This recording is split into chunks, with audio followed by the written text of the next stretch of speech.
Hello my dear student, स्वागत है आपका एग्री पावर जयपुर के ऑनलाइन प्लेटफॉर्म पर। हमारा जो है सहायक कृषि अधिकारी भर्ती के लिए प्रीवियस ईयर क्वेश्चंस जो हैं चल रहे थे, जिसमें हम पेपर डिस्कशन कर रहे थे। प्रश्न पत्र था डब्ल्यू 2024-25 वाला जो है, जो एग्ज़ाम हुआ था 25 में, वो हम डिस्कशन कर रहे थे, जिसमें हमने जो है 3 वीडियो बना दी हैं और ये चौथी वीडियो है, जिसमें हम देखेंगे कि किस प्रकार के क्वेश्चंस हैं आए थे। इसके लिए हमने ऑनलाइन कोर्स भी चालू कर दिया है 2500 रुपये में। तो देखिए 41 क्वेश्चन नंबर 41 क्या कहता है कि मृदा वर्गीकरण के घटक क्या हैं, सॉइल टैक्सोनॉमी कंपोनेंट, है ना। अब इसमें क्या है, ऑर्डर पूछा था कि भाई सबसे पहले क्या आएगा, फिर क्या आएगा सबसे बड़ा, ऐसे इसमें पूछा गया था। तो बताएं क्या आएगा प्यारे विद्यार्थियों इसमें जल्दी से। तो इसमें आएगा ऑर्डर, देखो ये रहा ऑर्डर, सब ऑर्डर, ग्रेड ग्रुप, सब ग्रुप, फैमिली, सॉइल सीरीज, ये याद रखना है। अब इसमें क्या है, समझाने जैसा कुछ है नहीं, एक्चुअल फैक्ट हैं, तो इनको आप याद रख लो। क्लियर है? चलो भाई फिर आगे बढ़ते हैं। Question number 42। अब देखो ये क्या कह रहा है, स्विंडल है 1948 और टनाटा है ना। ये क्वेश्चन ये कह रहा है कि भाई दो कथन दिए हुए, Swingle recognize only 16 species, 16 species under citrus genus. आपको पता हो तो जो सिट्रस है, सिट्रस जो स्पीसीज हैं उनका जो क्लासिफिकेशन है, उनके बारे में डिटेल स्टडी है, वो स्विंडल ने किया है, टनाटा ने किया है। तो स्विंडल ने तो 16 स्पीसीज के बारे में जो है बताया था, और टनाटा ने जो है 144 स्पीसीज के बारे में। अब कई बुकों में ये 159 भी मिलता है, लेकिन ये दोनों के दोनों सही हैं। तो आंसर क्या जाएगा कि भाई बोथ स्टेटमेंट फर्स्ट और स्टेटमेंट सेकंड आर करेक्ट, है ना। दोनों के दोनों स्टेटमेंट सही हैं, इसको नोट डाउन कर लेना। क्लियर है? चलिए भाई आगे बढ़ते हैं, है ना। आपसे पूछा जाए कि मॉडर्न टैक्सोनॉमी सिस्टम किसने दिया था सिट्रस का, स्पीसीज का, तो याद रखना है स्विंडल एंड टनाटा ने। क्लियर है? चलिए बहुत बढ़िया। अगला क्वेश्चन क्या है कि भाई मेड जूल। अब देखो ये क्या है, अब जैसे मेड जूल जो है किसकी है भाई, डेट पाम की वेराइटी है, यानी कि खजूर की है। अब इसमें आपको पता है मेड जूल के बारे में, तो आप आसानी से जो है इस क्वेश्चन को कर सकते हो, वरना नहीं कर पाओगे। भाई मेड जूल के बारे में जो है देखिए, word number 1 variety, late maturity, big attractive colour, berries, not suitable for making dry date. क्या जाएगा? तो देखिए इसका जो आंसर है वो जाएगा 3, क्योंकि अब इसमें देखो ये भी सही है, ये भी सही है, ये भी सही है। Not suitable for making dry date, जबकि ये सूटेबल होती है, ये याद रखना है, सूटेबल होती है। अब आजकल क्या है, जो आरपीएससी जो एग्ज़ाम ले रही है आरपीएससी, तो आरपीएससी का देखना, आरपीएससी जो भी हॉर्टिकल्चर का जो एग्ज़ाम ले रही है वो थोड़ा डिफरेंट, हॉर्टिकल्चर के जो क्वेश्चंस हैं वो थोड़े अलग लेवल के आते हैं। नॉर्मल घिसे पिटे क्वेश्चंस रिपीट नहीं करती है आरपीएससी, है ना। बहुत ही डिफरेंट यूनिक क्वेश्चंस जो हैं लेके आती है आरपीएससी, और यही आरपीएससी की खासियत है। तो नॉर्मल जो बुक हैं उनसे काम नहीं चलेगा, आपको अच्छी बुकों पे जाना होगा, है ना। आप चाहें तो हमारा agri power Jaipur coaching application पर हमारा कोर्स है 2500 रुपये का है, जिसमें लाड लो टेस्ट सीरीज फ्री हैं, वो कोर्स भी आप ले सकते हो। क्लियर है? चलिए ये कोर्स भी आप ले सकते हो जिसमें टेस्ट सीरीज फ्री है। Agri power Jaipur coaching application download करनी है। अगला क्वेश्चन है, टमाटर का ग्रेड जो भारतीय मानक ब्यूरो द्वारा निर्दिष्ट नहीं है। वैसे तो देखा जाए ये जो है एडमार्क के द्वारा मानक दिए गए हैं, एडमार्क द्वारा। चलो पर ठीक है, एडमार्क बेस चलो मानक है, स्टैंडर्ड की बात हो रही है। तो सुपर ए, फैंसी, कॉमर्शियल, तो ये है ब्रेटर, आंसर आएगा ये, क्योंकि ये क्या है, मैच्योरिटी का लेवल है, परिपक्वता, है ना, मैच्योरिटी का लेवल है ब्रेटर। क्लियर है? चलिए तो सुपर ए, फैंसी कॉमर्शियल, एक्चुअली एडमार्क के द्वारा जो हैं ये स्टैंडर्ड हैं टोमेटो ग्रेड के लिए। देखो यहाँ पर देखिए, अकॉर्डिंग टू BIS के अकॉर्डिंग जो है bureau of Indian standard, extra class, class first और क्लास सेकंड ऐसे विभाजित किया है ना। और जो एडमार्क है उसने सुपर ए, फैंसी और कॉमर्शियल ऐसे जो हैं क्वालिटी ग्रेडिंग टोमेटो की है। क्लियर है। अब इसमें क्वेश्चन एग्जामिनर ने क्यों पूछा है, किस हिसाब से जो है क्या पूछना चाह रहा है, वो एक अलग बात है, बाकी ये सही था। क्वेश्चन अगला है क्वेश्चन नंबर 45। उम्मीद है आपको दिख रहा होगा, मैं भी देख लेता हूँ। हाँ, थोड़ा बहुत तो दिख रहा है। देखिए, दो स्टेटमेंट हैं, स्टेटमेंट जो हैं दो हैं, जिसमें एक स्टेटमेंट कह रहा है कि preservation by fermentation is refer to as bio preservation, है ना। बायो प्रिजर्वेशन, भाई एक ही बात है। बायो प्रिजर्वेशन जैव परिरक्षण, यानी कि हम किण्वन के द्वारा जो भी परिरक्षित कर रहे हैं उसे हम जैव परिरक्षण कहेंगे, ये सही बात है। Preservation by lactic acid bacteria is a cost effective method for preservation of seasonal vegetable, yes ये भी सही है। तो both statement are the correct, है ना। 45, क्वेश्चन नंबर 45 में फर्स्ट सही जाएगा। चलिए आगे बढ़ते हैं। अब देखो, मैंने कहा था ना डिफरेंट, है ना, रिपीटेड क्वेश्चन आरपीएससी रिपीट नहीं करती है। तो अब देखो प्लांटियोज, अब चलो ये तो एक्टिव इंग्रेडिएंट जो है प्लांटियोज, प्लांटेरो ओबाटा, ईसबगोल आदिया, ठीक है, साइलियम यहाँ तक ठीक है ना। अब जनरली क्या है, आप क्या पढ़ते हो कि यार म्यूसिलेज पढ़ते हो, भाई इसमें म्यूसिलेज पढ़ते हो, प्लांटेरो ओबाटा ईसबगोल म्यूसिलेज पढ़ते हो, भाई म्यूसिलेज होता है ना। क्वेश्चन यहाँ से आ गया। आप पढ़ते हो इसमें जो है सीड एंड हस्क, इसका रेशो पढ़ते हो, है ना। तो अब क्या है, आजकल आरपीएससी थोड़ा डिफरेंट पूछती है, रिपीटेड क्वेश्चन नहीं पूछती है ना। ये देखिए आप। तो चलिए चैनल को आप सब्सक्राइब कर दें, फिर आगे बढ़ते। अब देखिए, अब ये क्वेश्चन नॉर्मल बुकों में तो नहीं मिलेगा कि भाई सब ट्रॉपिकल क्लाइमेट के लिए पत्ता गोभी की कौन सी किस्म है जो सीड प्रोड्यूस करती है, कौन से क्लाइमेट के लिए, सब ट्रॉपिकल क्लाइमेट। यानी कि अब इसमें जैसे बता भाई पूषा रहती, अब पूषा रहती जो है ये फर्स्ट ट्रॉपिकल वेराइटी है, फर्स्ट ट्रॉपिकल वेराइटी। अब ये यदि आपको याद होता तो कहीं ना कहीं आप इसको लिंक करके आप जोड़ देते कि भाई सब ट्रॉपिकल वेराइटी है तो क्या है, सब ट्रॉपिकल क्लाइमेट में भी सीड का प्रोडक्शन करती है, तो ये कर लेते, है ना।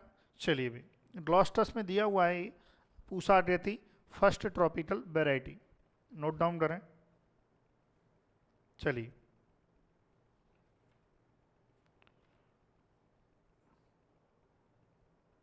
ठीक, अब इसमें क्या है भाई, ऐसा क्यों, अच्छा कोई क्यों पूछे, तो इसमें क्या है, वर्नेलाइजेशन की जरूरत नहीं पड़ती, वर्नेलाइजेशन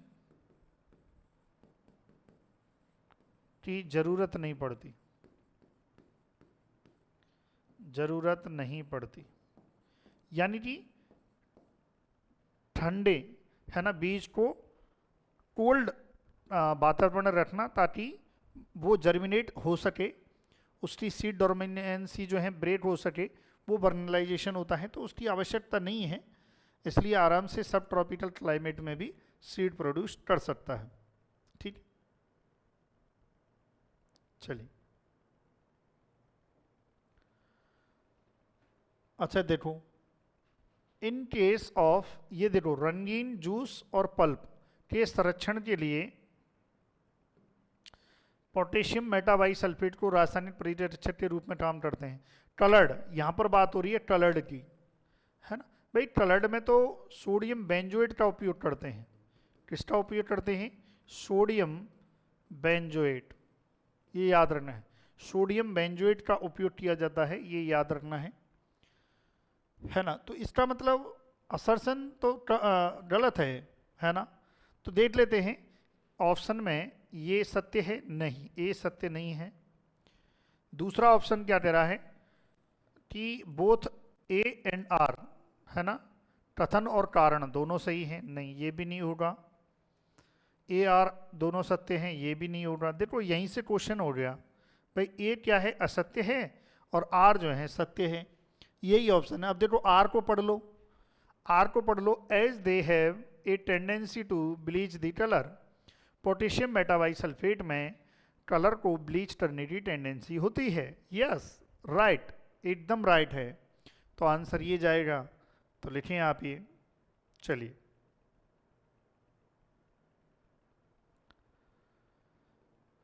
अगला है, यदि सब्जियों के पौधों को उचित कठोरता के बिना प्रत्यारोपित किया जाए तो क्या होगा? हार्डनिंग।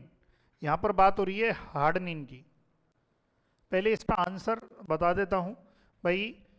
दे मे सफ़र ट्रांसप्लांट शॉक, उन्हें प्रत्यारोपण के दौरान झटका लग सकता है। जैसे ऐसे समझो, ये कोई नर्सरी है या पॉली हाउस है, इसमें आपने पौध लगाई। क्या लगाई प्यारे विद्यार्थियों? पौध।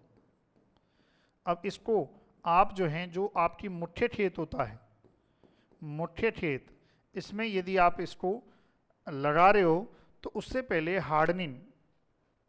हार्डनिंग जो प्रक्रिया है, प्रोसेस है, प्रैक्टिस है, वो करनी होगी। बोली हार्डनिंग क्या होती है कि थोड़ा सा जो नर्सरी के पौधे हैं इनको विपरीत परिस्थितियों में रखना।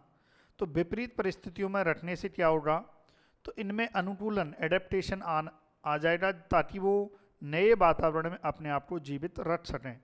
अब जैसे देखो, ये मैं बताता हूँ। देखो यहाँ पर लिखा है कि हार्डनिंग वह प्रक्रिया है जिसमें टिश्यू कल्चर या नर्सरी में तैयार पौधों को नियंत्रित वातावरण से निकालकर धीरे धीरे बाहरी प्राकृतिक वातावरण, धूप, हवा, तापमान, कम आर्द्रता के अनुकूल बनाया जाता है, ताकि वे खेत में सफलतापूर्वक स्थापित हो सकें। है ना, यही है भाई। देखो सरल भाषा में कहें तो पौधों को बाहरी वातावरण के प्रति धीरे धीरे अनुकूल बनाने की प्रक्रिया हार्डनिंग कहलाती है। क्लियर है? तो ये है। अब इसका उद्देश्य है पौधों की जीवित रहने की क्षमता को बढ़ाना, तापमान, धूप, हवा के प्रति सहनशील बनाना, पानी की कमी, ट्रांसप्लांट शॉट से बचाना, खेत में रोपाई के बाद अच्छी वृद्धि सुनिश्चित करना। क्लियर है? चलिए ये ध्यान रखें। अब ये हार्डनिंग जो है दो प्रकार की होती है, प्राइमरी और सेकेंडरी। क्लियर है? चलो अगला क्वेश्चन है क्वेश्चन नंबर 50। इसमें क्या कह रहा है कि भाई पिंचिंग, है ना। अब क्या है pinching perform for the quality. अब इसमें क्या है, ये आरपीएससी कई बार क्या है, आरपीएससी गलत करती है। आरपीएससी सिलेबस से बाहर भी दे देती है। अब कैसे बोले सर, कैसे? अब इसका आप आंसर सोचो, क्या आंसर इसका रहेगा। तो देखिए मैरीगोल्ड है और कार्नेशन है ना, बी और डी। चलो यहाँ तक ठीक है, हम मान लेते हैं ये सिलेबस में है, ये सिलेबस में नहीं है, बट फिर भी क्वेश्चन आ गया, है ना। तो कई बार आरपीएससी ये भी ऐसा कर देती है। क्लियर है? चलो लिखें यहाँ पे। अगला है फाइलोनेस्टेड सिट्रेला पेस्ट, है ना। ये सिट्रस लीफ माइनर कीट है, और जो सिट्रस कैंकर जो डिजीज होती है उसको फैलाने में काफ़ी सहायक होता है। तो बताइए इसका जो है आंसर क्या जाएगा? लाडलो जल्दी से आप बताएं। चलिए, तो देखिए भारत में नींबू वर्गीय फलों का प्रमुख कीट है, ये सही बात है। कीट जीव पेड़ के नीचे जमीन में अंडे देता है, ये गलत है। ये लीफ पर ही अंडे देता है, पत्तियों पर ही अंडे देता है। प्रभावित पत्तियां विकृत हो जाती हैं। लार्वा पत्तियों के अधिचर्म के मुलायम हिस्से खाते हैं। यस, लार्वा अटैकिंग स्टेज है, डैमेजिंग स्टेज है इसकी। तो ACD यानी कि बी नहीं होगा, है ना, ACD होगा। अब इसमें क्या है, अब ये क्वेश्चन तभी सॉल्व होता यदि आपने एक पुस्तक है वो पढ़ी होती जिसका नाम है टीवी प्रसाद, एंटोमोलॉजी की। हमारे डॉक्टर जो हैं शरद सर ने जो हैं ये पढ़ाया है, एंटो पढ़ाई है, उसमें बहुत बखूबी तरीके से हर एक इंसेक्ट के बारे में डिटेल से बताया है। तो वहाँ ज़रूर आप विजिट करें, हमारे कोर्स में आप विजिट करें, agri power Jaipur coaching application पर जाएं और वहाँ कोर्स में विजिट करें, है ना।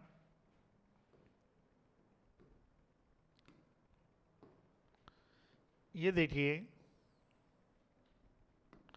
ये हमारा 2500 रुपये का कोर्स है, रिकॉर्डेड कोर्स है, हिंदी माध्यम है। क्योंकि देखो सिलेक्शन कंटेंट कराता है, मैं फिर बोल रहा हूँ, यदि आप आरपीएससी का एग्जाम दे रहे हो, आरपीएससी का एग्जाम, तो कंटेंट के दम पर ही आप सिलेक्शन ले सकते हो, है ना। और वही जो कंटेंट है वही हम प्रोवाइड कराते हैं, है ना। मैं फिर बोल रहा हूँ, कंटेंट के दम पर आप सिलेक्शन ले सकते हो। कंटेंट यदि आपको चाहिए तो agri power Jaipur coaching application download करें और वहाँ से कोर्स लें। अब देखो सिट्रस लीफ माइनर जिसका साइंटिफिक नेम फाइलोनेस्टेट सिट्रेला है, ऑर्डर पूछ लिया जाता है आपके एंटो में। लेपिडोप्टेरा है, फैमिली पूछ ली जाती है, ड्रेसिलेरिडी है फैमिली, है ना, ये याद रखना है। और यहाँ पर देखो इसका जो एडल्ट होता है वो अंडे देता है ऑन यंग लीफ, यानी कि नई पत्तियों पर, नवीन पत्तियों पर इसका जो एडल्ट है वो अंडे देता है। इसका मतलब दूसरा वाला जो ऑप्शन कि भाई मिट्टी में अंडे देता है, नहीं, वो गलत है। क्लियर है भाई यहाँ तक? चलिए ये याद रखना है, ये पूरी लाइफ साइकिल है इसकी। अच्छा लार्वा, इसमें ये भी पूछा जाता है इसकी डैमेजिंग स्टेज क्या होती है। तो लार्वा होती है लाडलो डैमेजिंग स्टेज, यानी कि जो डैमेज करती है वो कौन सी अवस्था होती है, पौधे को सबसे ज़्यादा नुकसान पहुंचाने वाली कौन सी अवस्था होती है, एडल्ट या एग या लार्वा या प्यूपा या एडल्ट एमरजेंस। तो ये है लार्वा, ये याद रखना है। क्लियर है? चलिए इसमें जो है आप देखेंगे, इसमें जब लार्वा इसको पत्तियों को खाता है तो आप देखेंगे सिल्वरी वाइट सर्पेंटाइन माइंस बन जाती हैं, सुरंग बन जाती हैं। ये आप देखेंगे सुरंग बनाता है लीफ में, ये भी क्वेश्चन एग्जाम में आता है। जब आप एंटोमोलॉजी आप पढ़ोगे तब आपको पता चलेगा। क्वेश्चन नंबर 52, निम्नलिखित में से कौन सी किस्म गुलदाउदी के कट मानक प्रकार से संबंधित है। अब ये तो क्या है, डायरेक्ट क्वेश्चंस हैं, है ना। इसमें है ए है, ये नहीं है, ये है और ये है, तो ए सी डी, है ना। अब ये डायरेक्ट याद रखने वाले क्वेश्चन है, बुक में आप जाओ और डायरेक्ट आप याद रखो। क्लियर है? चलिए भी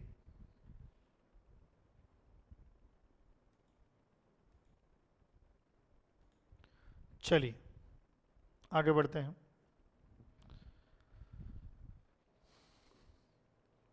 जैसे अगला है, अब ये आप सोच रहे होंगे कि यार हॉर्टिकल्चर में ट्री स्पीसीज, अब इसमें आरपीएससी को बोलो तो आरपीएससी कहेगी भाई ये हमने जो है फॉरेस्ट्री से दिया है। किससे दिया है? फॉरेस्ट्री। हॉर्टिकल्चर के सिलेबस में ये कहीं भी नहीं मेंशन नहीं है, बट आरपीएससी से पूछने जाओ भाई ये बाहर क्यों दे दिया, वो कह देगी फॉरेस्ट्री से दे दिया हमने, तो ट्री स्पाइस, है ना, बेसिक। कौन सा नहीं है? तो ये नहीं है। बाकी जायफल, लौंग, दालचीनी ये सब हैं। क्लियर है? चलिए अब ये देखो यहाँ पर लिख रहा है, हालांकि इसका ज़रूरत नहीं है। जैसे ये देखो पल्स जो है पर्सले एपिएसी फैमिली होती है, जायफल जो है मिर्टिएसी फैमिली होती है, और लौंग मिर्टेसी फैमिली होती है, और दालचीनी लॉरेसी फैमिली होती है। अब ये हमारे सिलेबस में नहीं है, साइट्रसी अतकारी के सिलेबस में है नहीं, और ज़बरदस्ती एग्जामिनर ने ये पूछा है। अगला क्वेश्चन क्या है कि सेंटर टमाटर, जो टमाटर की देखो लीफ टर्ल, टोमेटो लीफ टर्ल है, लेट ब्लाइट है, फ्यूजेरियम बिल्ट है और बैक्टीरिया बिल्ट है, मतलब 4 डिजीज। तो ये है आपकी पूसा टोमेटो हाइब्रिड 6। आंसर क्या जाएगा? फर्स्ट। क्लियर है? चलो आगे बढ़ते हैं। सब्सक्राइब कर देना आप सभी विद्यार्थी। अब देखो fennel variety resistant to ramularia blight. अब ये भी क्वेश्चन बहुत बार पूछा गया है कि रेमुलेरिया ब्लाइट जो है किसकी डिजीज है? फेनल की, सौंफ की, है ना। तो इसमें जो है प्यारे विद्यार्थियों क्या आंसर जाएगा बताएं जल्दी से। ये जाएगा। क्लियर है? चलो है। अब देखो फेनल के बारे में। फोनिकुलम वल्गेर फैमिली क्या होती है? एपिएसी फैमिली होती है। ओरिजिन भूमध्य सागरीय क्षेत्र। पुष्पक्रम इसका क्या होता है? कंपाउंड अम्बेल होता है। फ्रूट क्या कहलाता है फेनल का? सीजोकार्प कहलाता है। प्रोपेगेशन, फेनल में प्रोपेगेशन प्रवर्धन किसके द्वारा होता है? बीज के द्वारा होता है। पॉलिनेशन, क्रॉस पॉलिनेशन होता है। मेजर ऑयल कॉन्स्टिट्यूएंट जो है संगठन में क्या होता है? एनिथोल होता है, जिसकी वजह से काफ़ी फ्लेवर देखने को मिलता है। 2n बराबर 42 होते हैं, ये याद रखना है। क्लियर है? चलो क्वेश्चन नंबर 56। चलिए क्या है? Popular inter specific hybrid of marigold. अब ये क्या है? ये जो रेफरेंस बुकें हैं उनमें जब पढ़ते हैं तभी मिलते हैं ये क्वेश्चन, वैसे नहीं मिलते नॉर्मल बुकों में। B C D. आंसर जाएगा बी, सी और डी, ये जाएगा, है ना। Popular inter specific hybrid of marigold. Clear है? चलो अब देखो मैरीगोल्ड के बारे में। एस्ट्रेसी फैमिली होती है, सबको पता है। African marigold, tagetes erecta, French marigold, tagetes patula. Propagation seed के द्वारा। ओरिजिन मेट्सको होता है। ट्रैप क्रॉप अगेंस्ट जो रूट नॉट नेमेटोड्स होता है उसको, उसके लिए एज ए ट्रैप क्रॉप काम करता है, कंट्रोल करता है ना। ये ध्यान रखें। Branch in flowering. अच्छा ठीक है। 2n बराबर 24 हुए हैं। चलिए अब ये क्वेश्चन बहुत बार पूछा गया है कि भाई रूट नॉट नेमेटोड को कंट्रोल करने के लिए एज ए ट्रैप क्रॉप किसका उपयोग किया जाता है? तो मैरीगोल्ड का किया जाता है। क्लियर है? चलिए निम्नलिखित में से ग्लैडियोलस पौधों के प्रवर्धन के लिए उपयोग होता है। अब ये तो सबको पता है ना भाई। कॉर्म होता है, ये सबको पता है। कॉर्म, घनकंद, कहाँ दिक्कत है? कई बार बेसिक भी आ जाते हैं, है ना। देखो ग्लैडियोलस, ये ऐसा दिखता है ग्लैडियोलस। रेडिएसी फैमिली होती है। स्वर्ड लिली, स्वर्ड लिली जो है इसका अन्य नाम है। प्रोपेगेशन कॉर्म के द्वारा। स्पाइक, इन्फ्लोरेंस बहुत बार एग्जाम में आया हुआ है, इसका इन्फ्लोरेंस क्या होता है? स्पाइक होता है। अंडरग्राउंड स्टेम होता है ये कॉर्म जो रहता है। स्वर्ड लिली अन्य नाम है। Commercial use cut flower. Main propagation unit cormels and corms, है ना। बेसिक इसमें है, बातें हैं। फ्लेम ऑफ फॉरेस्ट बताओ देखो।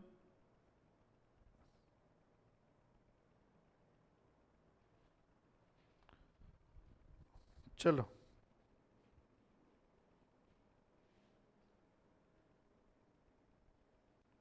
तो इसमें ब्यूटिया, ब्यूटिया मोनोस्पर्मा, है ना। Flame of forest general T art जो है कहते हैं इसे। चलिए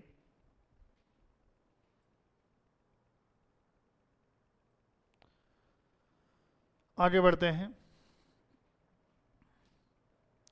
हाँ भाई, ब्यूटिया मोनोस्पर्मा, है ना। देखो आप, ये बसंत ऋतु में क्या होता है? ऐसे चमकीले नारंगी लाल फूल इतनी अधिक संख्या में खिलते हैं कि आपको लगेगा कि पेड़ जो हैं आग की लपटों जैसा लगेगा आपको, इसलिए इसको जनरल की आग कह देते हैं। फेवेसी इसकी फैमिली है। इसे पलास भी कहते हैं, ढाट भी कहते हैं, टेशु भी कहते हैं और जनरल की आग भी कहा जाता है। क्लियर है? होली के प्राकृतिक नेचुरल जो कलर होते हैं उनको बनाने में काम आता है। इससे बंगाल किनोडम कमरकस प्राप्त होता है। आयुर्वेदिक औषधियों में इसका उपयोग है। लाख उत्पादन में भी इसका उपयोग होता है। लाख उत्पादन में जिस प्रकार से बेर की पत्तियों का उपयोग होता है, बेर, इसी प्रकार से इसका भी होता है। क्लियर है? चलिए, फिर उसके बाद जो है exclusion of light from the base portion of cutting for routing is called, है ना। अंधेरे में जो है रूटिंग का होना एटियोलेशन, है ना, क्या कहलाता है लाडलो? एटियोलेशन कहलाता है। अगला है पॉपी, है ना, ओपियम के बारे में, है ना। श्वेता ओपियम की वैरायटी है, ये सही बात है ना। दूसरा क्या कह रहा है? दूसरा स्टेटमेंट भी लाडलो सही है, दूसरा भी सही है, पहला भी सही है और दूसरा भी सही है। मॉर्फिन हुआ, कोडीन हुआ, ये सब जो है इससे प्राप्त होते हैं। तो both statement are the correct. अब क्या है, अब इसमें हमारा जो कोर्स है, उस कोर्स में मैं इसी प्रकार के क्वेश्चंस ऐड कर रहा हूँ। कोर्स में एक बार सिलेबस कंप्लीट हो जाए, थोड़ा बहुत बच रहा है, साहित्य कृषि अधिकारी में एक बेहतरीन कंटेंट क्वालिटी आपको agri power Jaipur coaching application पर मिलेगी। राजस्थान में सबसे बेहतरीन, है ना। और आपको पता ही है कृषि अधिकारी का एग्ज़ाम मैंने भी क्वालिफाइड किया है। साहित्य कृषि अधिकारी भर्ती 2018 उसका भी इंटरव्यू दिया था और मैं क्वालिफाइड हुआ हूँ। 2000 अभी जिस वैकेंसी का मैं आपके लिए पेपर करवा रहा हूँ, इसमें भी मैं क्वालिफाइड हुआ हूँ। मेहनत और कंटेंट के दम पर जो है क्वालिफाइड हुआ हूँ। कंटेंट, मैं फिर बोल रहा हूँ, कंटेंट ही सर्वोपरि है, कंटेंट ही सब कुछ है ना। कोचिंग संस्थान से कुछ नहीं होता, कंटेंट में दम होनी चाहिए, है ना। तो वही हमारे कंटेंट में दम है। और भी हम जोड़ शोरों से हम कंटेंट बनाने पर काम कर रहे हैं। बेहतरीन कंटेंट आपको मिलेगा, ठीक है। चलिए, thank you so much for watching video, thank you so much.